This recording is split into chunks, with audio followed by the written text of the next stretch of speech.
Hello and welcome, stargazers. This is the Outlaw Astrology Podcast. This is episode 45, and we're talking about the wands, the suit of fire. It is will, it is creative action, it is vitality. So we're doing a deep dive into the fire suit on this particular episode.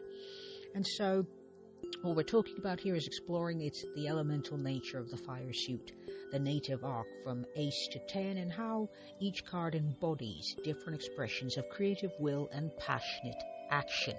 And a little housekeeping before we get to that part. This is part 4 in the Minor Arcana series, with Pentacles, Swords and Cups to follow. Also, there is a free and paid newsletter.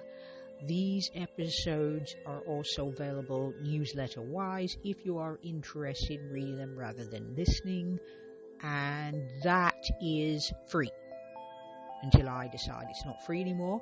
Also, you can find the Outlaw Astrology on YouTube, Pinterest and Instagram. That and the newsletter links are available in the show notes. Thank you very much for listening, and now onward. Okay, so fire is an element. This is the essence of the wand. So fire is, these are the core qualities. It's initiation, it's passion, inspiration, creative drive, willpower, and spiritual aspiration. And so fire represents the spark of life, the impulse to act, the assertiveness, the creative force that transforms a vision into a concrete sixth sensory experience. And so we can connect fire to the astrological signs. We've got Aries, cardinal fire, ignition; Leo, fixed fire, sustained radiance; Sagittarius, mutable fire, expansive exploration. So we can frame the suit of wands as the becoming in the process. It's the process of manifesting desire through action, and it's encouraging challenges and encountering those challenges with passion, with drive, and it's inherent in creation. You can't get away from the ability to run into reality when you're dealing with fire, which must be, of course, also handled with care. So this is the narrative arc of the wands. This is ace through 10. So we're going to start with the ace of wands, and that's the pure creative potential, the divine spark, raw inspiration, and the impulse to begin. That is how that rolls. And so if I'm going to go a little deeper, the ace of wands does not correspond specifically to one sign of the zodiac, of the fire signs of the zodiac. It is all three. So it is Aries, Leo, and Sagittarius energy, because this is a card 1. It is associated also with the mage card of the major arcana. And this is fire, how the mage has a vision, will, inside their head, and decides, how am I going to make this happen? What action do I want to take? How much drive and energy do I want to put into this? Now we've got 2 of wands. We've got the next 3 cards, 2, 3, and 4, are Aries-based energy. And so the 2 of wands corresponds to Mars and Aries. That is the first decan. First decan means 10. So the first 10 degrees of all 30 degrees of a sign are going to, that's the first decan. The second would be second decan and thirds, and this is how it is. So we're talking about 0 to 9 degrees of Aries would be the first decan, and so 2, 3, and 4 of wands correspond to that. 2 of wands being the first decan, as I've said. And so the keywords there, themes, would be dominion, holding vision, standing at the threshold of possibility and bold action. 3 of wands is the sun in Aries. And I should also note that we're using the sacred 7 planets from the sun to Saturn in a particular way. Now it's called the Chaldean way, and that is just basically where Iraq is now, and that is how they chose. So a Middle Eastern Arabic way of viewing the stars, and so it is based on speed. So the slowest planet would be first, followed by the second slowest, third, etc. So there'd be Saturn. This is the order: Saturn, Jupiter, Mars, Sun, Venus, Mercury, Moon. And it starts from the Aries and goes through all of the zodiac, which is how we get to Sun, Venus, Saturn. It doesn't make sense, but if you follow it around the zodiacal wheel, you will get the essence of the thing. And so here's how it works out. Very quickly, I'm going to do an overview so this makes sense. So if we're starting with Aries, and so we're going to start with Mars and then follow each sign from the quickest all the way to the quickest planet. So Mars moves more slowly than the Sun. So it's Mars, Sun, Venus. And then we're picking up to the next quickest planet, Mercury, Moon.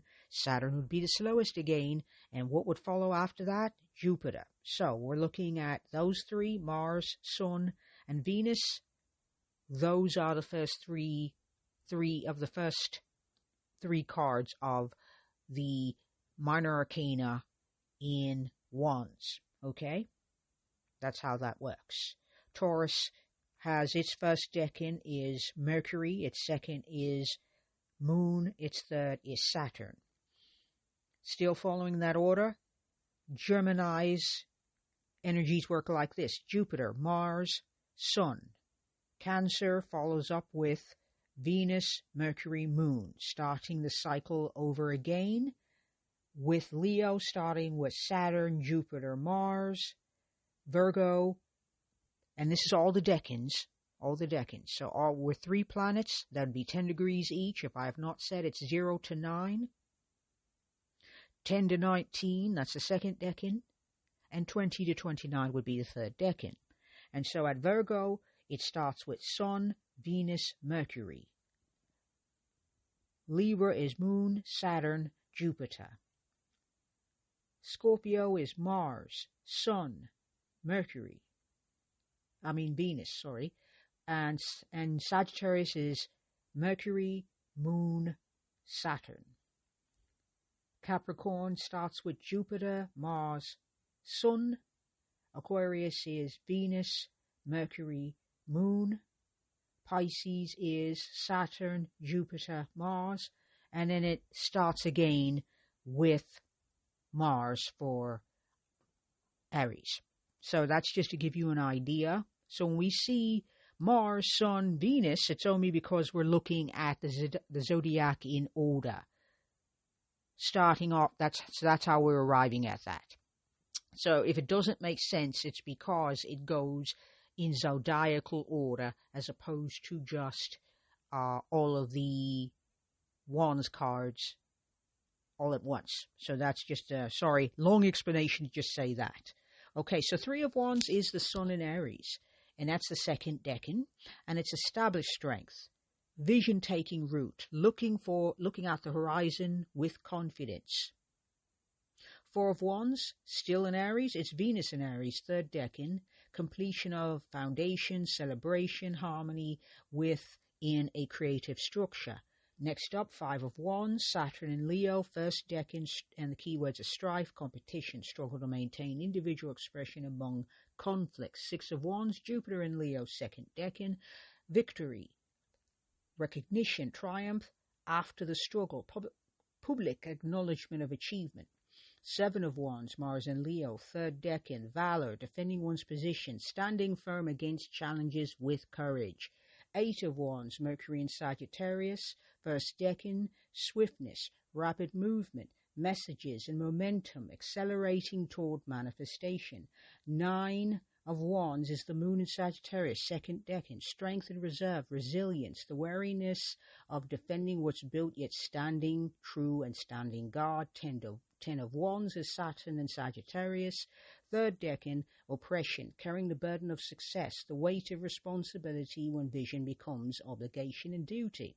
And so the overarching frame here goes from pure inspiration, the Ace of Wands, through manifestation, which would be 3, 4, 5, 3, 4, and 5 we get to conflict, 6 we get victory, 7 we get defense, 8 is more movement, and then finally the exhaustion of 9 and 10, because this is constant work, constant effort, and so it eventually leads to burnout because we've gone for too long without rest. So we're looking at all of these lovely, lovely cards like this. How I would characterize it, say you're in Aries territory, okay? It is the equinox in the northern hemisphere, and you're going to be looking at, you could look at the Ace of Wands card because that's pure potential, or you could start working with the 2 of Wands, 3 of Wands, 4 of Wands, depending on the degree. So let's say that the equinox is happening, and let's just say that we're at 0 degrees, but you jump into the game at 11. That means the second decan, and so the 3 of Wands, Sun in Aries, would be the card to work with.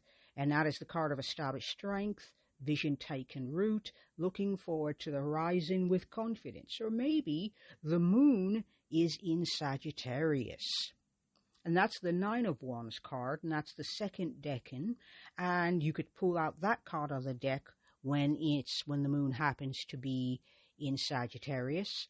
And you can start asking questions. What strength do you have in reserve? Where are you experiencing resilience? Where is the wariness? Is there any wariness happening? Where is that? What's being built and you have to stand guard and protect it? How much is this affecting your energy? Is it affecting your energy? And then you can start taking action, which I would suggest 1 to 2 small movements per day, so like something 5 to 10 minutes, so it doesn't overtax your energy, because you can be consistent if you do it in a smaller way. Smaller actions taken over a period of time on the daily are going to be far more effective than big flourishes, big actions taken sporadically. And so when you have the moon in Sagittarius and you're looking at the 9 of Wands cards, it's saying, okay, this is all this fire, and you've got all that mental energy and all that thinky think going on. How are you going to sustain all of this? It's not possible to have fire burning, heat burning constantly. Too much heat in the body and it becomes illness or disease. Too much heat in the atmosphere dries out that atmosphere and gives us very parched, desert-like temperatures and desert-like experiences. That's too much heat is just as bad as too much water, too much moisture, too much cold. So we're dealing with also moderation. Now some people, and in the Golden Dawn lineage, that card, Major Arcana, would be Temperance.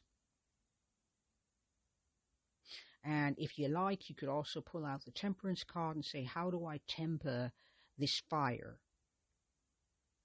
How do I temper it so that it doesn't lead to burnout? It doesn't lead to working to exhaustion. How do I, because the moon is about nurturing yourself. The moon is about your safety needs. It's also in medical astrology about all of that, your gut health, reproductive health, things of that nature. It's along that line. So we're looking at moon, the 9 of Wands, moon in Sagittarius. If the moon's in Sagittarius, you have all the freedom to pull out this card and put it on your altar if you've got one, or your bedside table, or anywhere you can look at it, so that you remember that the focus is on creating our visions on earth sustainably, tempering excess fire with maybe a little water, maybe a little rest, a little bit of grounded embodiment, which would be represented by earth, tuning into our emotions, which is represented by cups. Okay, so those are some of the things that one can do. So once again, we're going from pure inspiration, that is the ace, all the way through manifestation. Manifestation would be 2, 3, and 4. And 5 would lead us to the conflict, 6 to victory, 7 would be defending yourself. Once you get success, or when you go out there in the world, people are automatically going to oppose, especially if what you're trying to do goes against what they think is right, etc. And leading ultimately to more action in the 8 card, 8 of Wands, and 9 and 10 lead us more to burnout and exhaustion. So basically the Wands message is cautionary. It's saying, yes, it's wonderful to be uplifted. It's wonderful to be empowered. It's wonderful to be inspired. And there is a cost. It's wonderful also to be enthusiastic and to be restless and just want adventure and to quest. And it's also wise to pause and rest, to tune in with one's emotions, to tune in with one's body, to tune in with one's mind, one's soul, one's spirit. And that is the message of the 9 of Wands, and that is the message of the moon in Sagittarius in this particular example, okay? And so when we're looking at practically reading with the Wands, we're thinking about questions of action and passion. And so when the Wands speak to questions, it can be speaking to career, creative projects, passion, life direction, spiritual purpose, and personal power. And so here's an example. If someone were to ask, should I start this business, and draws the 2 of Wands, it could be interpreted as the vision and the power is there, but the direction needs to be chosen courageously, boldly. You're going to have to put some drive, a little behind that action, okay? And so with this, with Wands in the suit, reflection is necessary. Each one card resonates most with our current creative journey. So I said that poorly, but anyway, which one card resonates most with our current creative journey? And where are we in that narrative? Igniting, building, struggling, celebrating, defending, or feeling the weight? Because the 10 of Wands is feeling the weight of you created something. I mean, how many times have we all not started a career or a project, and it starts to be obligatory and dutiful and heavy, and we start feeling burdened by it? So that, like I said, the suit of Wands is celebratory. It's wonderful. It is glowy, bright, warm energy. It's like sitting near a bonfire on a moderately cool summer night when you've got the stars overhead and you can, wear a light jumper or, windbreaker of something like that. It's moving. You can feel fall in the air, but it's not quite there. And you're sitting near a wonderful fire. The suit of Wands ideally should feel like that. It should feel warm. It should feel inviting. It should feel welcoming. However, the suit of Wands reminds us that energy is finite and must be used with great care. That it's not meant to be used excessively. It's not meant to be pushed past, even though we live in a culture that tells us that pushing past your pain and injuries is wise. It's going to get you there. It's productive. The suit of Wands is saying, no, it's not necessarily. It could go there, and that's the warning. It could go there, and you have choices. And let's do another example before I close out. So let's say it is, it's a lovely summer. We're having a lovely summer in 2026. And the sun is in lovely Leo as it is, and we're in the Northern Hemisphere as we are. And so that means second decan. Let's say second decan Leo energy. The sun is at 13 degrees of Leo, and that puts it in 5 of Wands territory. Now, the 5 of Wands keywords are strife, competition, the struggle to maintain individual expression amidst conflict. Now, a note here, if you haven't, let me point it out. Using the zodiac and planets is so dead useful, for one thing, because it can help you interpret the card better. If you just want to, use it, you're doing a tarot reading and you want to add a little astro to that, it makes it easier to interpret the card. So when we're looking at Five of Wands, we've got Saturn and Leo. Saturn is all about boundaries. It's all about limits. It's all about struggle. It's about the hard lessons. So Five of Wands, and all of the fives, by the way, numerically, in the tarot deck, whether it be major or minor arcana, is always about change. It's always about experimentation. It's always a very mutative and mutable energy. It's about exploring, but it's also about change, chaos, strife. Because the natural order of things is being upset. That's what the number fives do in all of the suits. So Five of Wands, Saturn is about hard lessons. It's about challenges. It's about delays. It's about boundaries. It's about limits. And so Five of Wands, you have a wonderful vision, and there are other people. Things aren't going to go perfectly. You're going to meet up with other people who are going to say, this is rubbish, I don't agree, I don't like your theories, etc., or I don't like the colors, or whatever the medium may be. And so you're going to run into strife. Also, competition. There are going to be people who come up with a similar idea to what we're doing here, hypothetically, and that's going to be a part of it. That's brushing up against the status quo, as it were, and the struggle to remain an individual. Well, the individual expression is Leo energy, and learning how to express yourself authentically, which is also another Leo keyword. In addition, individual expression. If you hear self-expression, individual expression, we're looking at Leo energy. And I misspoke, it is the first decan. So let me alter that. Instead of 13 degrees, we're going to make it 8. So at 8 degrees of Leo, we have the first decan. That's the Five of Wands. That's Saturn energy. Okay? But let's do 13 degrees of Leo, 6 of Wands. And that would be Jupiter and Leo. Okay, so we got victory, recognition. So the victory part, that's Jupiter. Recognition, that's Leo. Triumph after struggle, that is a common